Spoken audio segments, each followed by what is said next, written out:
Question number second, 9th standard science first lesson number 1 गति के नियम। क्वेश्चन नंबर सेकेंड का न्यूमेरिकल जो है, जो सवाल है इसके अंदर,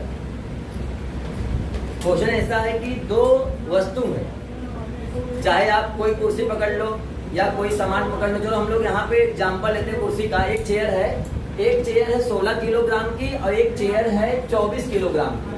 मतलब एक चेयर 16 किलो की है, एक चेयर 24 की है। तो जब आप 16 किलो की चेयर को आप धक्का देते हो या ढकेलते हो या उस पर आप ताकत लगाते हो या फोर्स लगाते हो या बल लगाते हो, वो 3 मीटर पर सेकेंड आगे भागती है।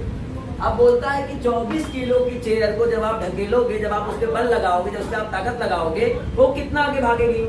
सिंपल सी बात है कि जब 16 किलोग्राम की चेयर 3 मीटर भागी तो 24 किलो वाली उससे कम भागी, क्योंकि वो ज्यादा वजन है और ताकत आपको उतना ही लगाना है। जितना आप 16 में लगाए थे उतना ही ताकत आप दूसरी वाली कुर्सी पे लगाओगे। तो हम लोगों को निकालना है कि दूसरी वाली कुर्सी कितना आगे भागेगी। मतलब A2 त्वरण 2 और यफ मतलब ताकत आपने कितना लगाया है, बल आपने कितना लगाया है। तो सूत्र हम लोग लगाएंगे, बल बराबर द्रव्यमान गुणे त्वरण, force equal to mass into acceleration. तो फोर्स को F1 निकालने के लिए फॉर्मूला बनेगा M1A1 और M1 हमको पहले मालूम है। M1 मतलब होता है द्रव्यमान, पहले कुर्सी का वजन, और दूसरे कुर्सी का वजन 24 है, इसलिए M1 16 है, M2 24 है। तो F1 equal to M1A1। M1 कितना था, 16 था, और A1 कितना 3 था, 16 3 48। जो आपने ताकत लगाया है, बल लगाया है, फोर्स लगाया है, वो 48 न्यूटन है। और यहाँ पे ताकत की जो इकाई है वो न्यूटन होती है। ऐसे हम लोग F2 निकालेंगे। दूसरी वाली कुर्सी पे कितना ताकत लगाया, दूसरी वाली कुर्सी पे कितना फोर्स लगाए, दूसरी वाली चेयर पे कितना बल लगाया। तो दूसरे का बल F2 equal to M2A2। F2 मतलब दूसरे कुर्सी का वजन और A2 मतलब दूसरे कुर्सी का त्वरण, वो कितना आगे जाएगी।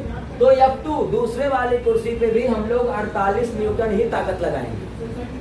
48 लगाया और दूसरे वाली कुर्सी का वजन M2 था 24 और A2 हमको निकालना है। 48 यही रहेगा, 24 इक्वल के जब यहाँ आएगा, यहाँ मल्टीप्लाई, यहाँ डिवाइड हो जाएगा और यहाँ बचेगा A2।